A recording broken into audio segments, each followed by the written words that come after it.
Guys, for today's video is mag-purchase tayo ng Starlink. So ayan guys, ilagay mo yung address na paglagyan mo ng Starlink kung saan mo i-install. So for example, ang ilagay ko ito ay Pito Malalag, Davao del Sur. So pagkatapos guys, malagay mo yung address kung saan mo ilagay yung Starlink, click order. So guys, pag na-click nyo yung order, pag sure na kayo sa address sa pag-install nyo, ayan na ang lalabas guys. Okay? Ang complete na address, yan, nalagay na. Tapos, 28,000 yung standard, tsaka refurb. Yung refurb ang kukunin natin, guys.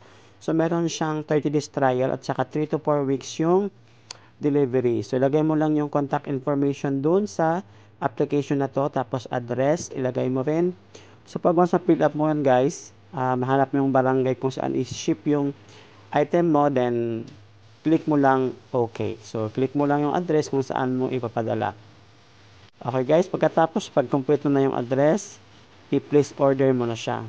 So pagkatapos mag-place order, ayan, so makita natin 2,700 yung monthly at saka 14,000 yung kit and 1,300 yung delivery charge. So pagkatapos naman yan guys, ilagay mo yung name ng card at saka yung card number. So sa billing po tayo, sa billing information na tayo, so name, tapos yung card number ilagay mo at the same time yung security code sa likod. So, since sa akin naka-save na sa Google Play ang aking payment, so i-click ko lang yung Google Play na payment. At the same time, pag malagay na yung card number, ilagay mo naman yung security code sa likod. Pag once ma-complete mo na yung security code, i-click mo, place order, then yun na, 15,300 ang babayaran natin kasama na ang delivery charge at yung 2,700 na monthly at saka 14,000 na.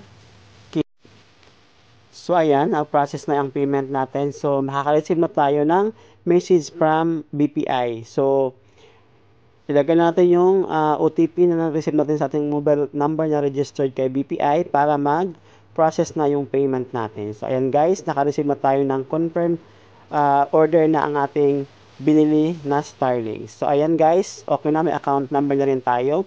Check natin ang ating email kung may receive tayo ng email. So, ayan, may tatlo tayong email na receive from Starlink. Ang isa is order confirm, at saka yung isang email naman is welcome message, at saka yung isang email naman in how to reset password. So, ayun na guys, so ito na yung email na mag-i-welcome tayo ni Starlink sa Starlink. So, kung may mga katanungan kayo regarding sa mga Starlink or may mga experience ka regarding pabili nyo ng Starlink, paki-comment down below naman para at masagot ko yung mga katanungan nyo at ma-share nyo rin yung experience nyo kay Starlink. So, at huwag kalimutan mag-like at mag-comment sa ating video ngayon guys, at huwag kalimutan i-hit yung notification bell para mag-update kayo sa next video na aking gagawin. So, guys, ito na yung message ng Starlink ng isa yung mag-reset ng password. So, yun lang for today's video guys. Sana may natutunan kayo sa video na to. Thank you for watching. See you in my next vlog. God bless.